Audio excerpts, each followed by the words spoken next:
El taller. El taller es una estrategia grupal en la cual él o los talleristas transmiten conocimientos específicos a los alumnos, generando que ese conocimiento lo puedan aplicar en su vida. El taller se debe promover en un lugar flexible, contar con recursos y herramientas que permitan trabajar en el proyecto esperado. La duración puede variar, podrían ser de un día o varias sesiones. ¿Cómo se realiza? Se expone de manera general el tema, aportando elementos teóricos. Se asignan equipos y roles, así como también el tiempo. Se muestran los recursos, materiales y herramientas a utilizar. Los equipos interactúan en un tiempo dado. El docente debe supervisar, asesorar y dar seguimiento a cada equipo para lograr la tarea o producto. Cada equipo expone el producto alcanzado.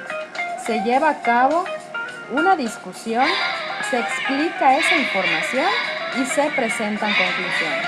¿Para qué sirve? Sirve para encontrar la solución a problemas, llevar a cabo tareas de aprendizaje complejas, desarrollar la capacidad de búsqueda de información y desarrollar el pensamiento crítico, como el análisis, síntesis, evaluación y emisión de juicios.